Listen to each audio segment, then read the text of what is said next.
Bonjour amis d'internet, si je vous demande quels sont les inventeurs du cinéma, vous me répondez les frères Lumière il me semble. D'accord? Et plus précisément, qu'est-ce qu'ils ont inventé au juste?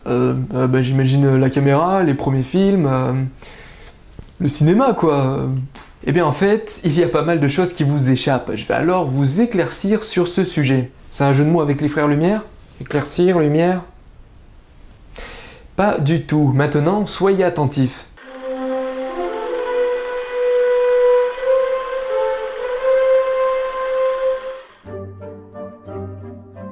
Nous sommes au 19e siècle, l'époque où de nombreux scientifiques s'intéressent de près à la persistance rétinienne. Quoi? La persistance rétinienne est une particularité du fonctionnement de l'œil qui nous donne l'illusion du mouvement lorsque l'on regarde un dessin animé par exemple. Ah ok docteur. Les premiers dispositifs optiques donnant l'illusion du mouvement vont alors voir le jour. Ces derniers utilisent une succession de dessins remplacés plus tard par des photographies, on parlera de chronophotographie. La plupart sont conçus dans un but scientifique pour observer les mouvements humains et animaux en détail et d'autres phénomènes physiques imperceptibles à l'œil nu, comme c'est le cas pour le zoopraxiscope inventé par Edward Muybridge en 1880. D'autres dispositifs seront quant à eux commercialisés en tant que jeu optique, comme le praxinoscope d'Émile Reynaud, avec lequel il va s'amuser en 1892 à projeter les premiers dessins animés de l'histoire dans un théâtre optique. Avançons le temps à la fin du siècle en 1886. Un certain chimiste, ingénieur et inventeur français du nom de Louis Le Prince fait son apparition. Également initié à la photographie par un des pionniers de la technique Louis Daguerre, Le Prince va s'intéresser de plus près à la chronophotographie. Il fabriqua alors la première caméra munie de 16 objectifs. Après quelques tests, les résultats seront peu concluants. C'est l'année suivante, en persévérant, qu'il réussit à en concevoir une nouvelle, munie d'un seul objectif cette fois-ci. Il réalisa alors une poignée de films de quelques secondes dans divers lieux, dont une scène au jardin de Roundhay d'une durée de 2 secondes seulement. Mais alors c'est lui l'inventeur du cinéma? Non, c'est plutôt l'inventeur de la première caméra et donc des premiers films. Quoique, à la même époque, le célèbre scientifique américain Thomas Edison a comme Le Prince inventé un dispositif similaire. Mais ils avaient un problème en commun. Il était impossible de projeter leur film pour le visualiser.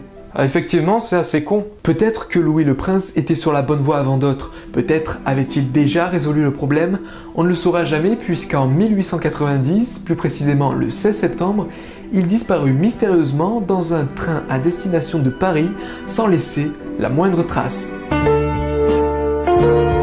De son côté, Edison ainsi que 2 personnes qui l'accompagnent dans le projet continuent leurs recherches. Et en 1891, un an après la disparition de Le Prince, ils finissent par concevoir une caméra munie d'un seul objectif et entraînée par un moteur électrique, le kinétographe.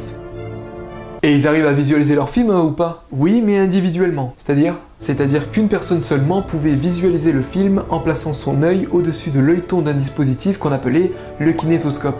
Difficile de profiter du film à plusieurs. Et effectivement, mais cette petite révolution va tout de même être un succès commercial aux États-Unis puis en Europe. Des salles remplies de kinétoscopes alignés ouvrent leurs portes où les clients peuvent profiter d'un tas de films de quelques secondes chacun. Et certains kinétoscopes diffusaient même des films réservés aux hommes.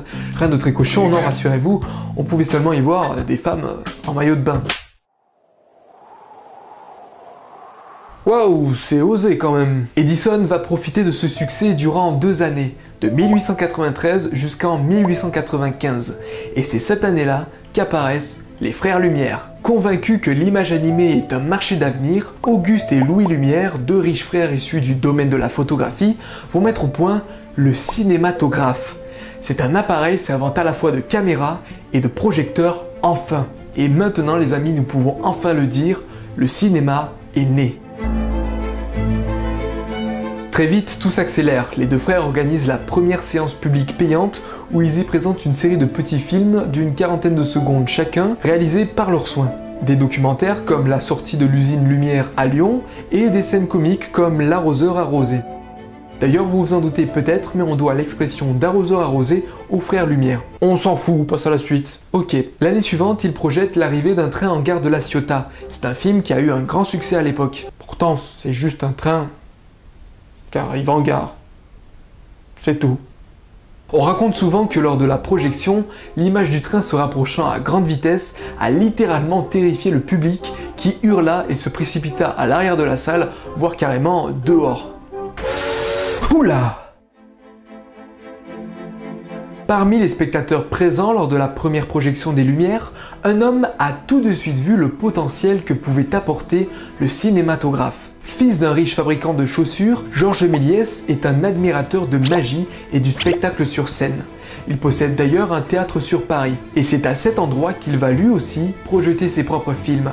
Il fait de la concurrence aux deux frères là. Peut-être, mais il y a une différence entre ces films et ceux des Lumières qui ne montrent que la vie quotidienne et quelques fictions comiques. S'inspirant de l'univers théâtral, il inventa le cinéma de spectacle. Ses premières fictions mettent en image des trucages, mais pas n'importe lesquels, les premiers trucages de l'histoire du cinéma. Au début, ça allait de la simple disparition d'un personnage, comme dans l'escamotage d'une dame au théâtre Robert Houdin, aux effets spéciaux plus impressionnants encore. Méliès est carrément l'un des pères de la technique au cinéma. Avant lui, l'effet de ralenti, d'accéléré, de plans panoramiques et de travelling avait déjà été découvert. Mais c'est de lui que vient la surimpression, le fondu enchaîné, ainsi que l'arrêt de caméra.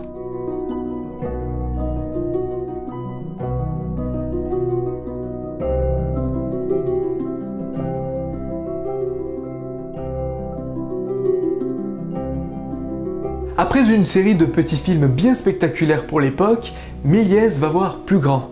Il va travailler d'arrache-pied durant 3 mois sur un court-métrage de 14 minutes qui deviendra sans conteste un chef-d'œuvre, mais surtout un des symboles du cinéma. Je parle bien sûr du Voyage dans la Lune, sorti en 1902.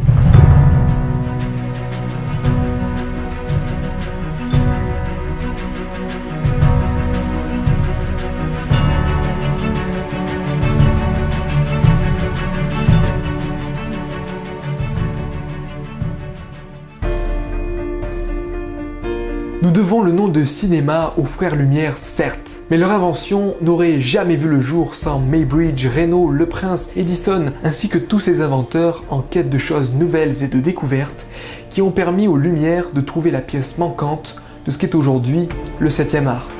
Sans oublier Méliès, son intérêt pour cet art va en inspirer d'autres, une industrie va alors naître, la concurrence deviendra de plus en plus rude, un langage va se mettre en place, des genres et des formes vont se développer, il va y avoir l'arrivée du son, de la couleur et du numérique, et bien sûr, de grands artistes vont pouvoir se faire un nom.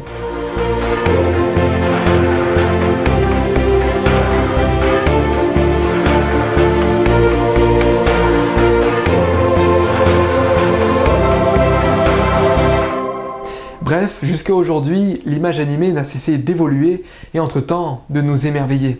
Voilà, vous en savez un peu plus sur l'histoire du cinéma. La suite, je vous en parlerai dans de prochains épisodes. Sur ce, partagez la vidéo, abonnez-vous et on se retrouve très vite pour de nouvelles histoires. À très bientôt.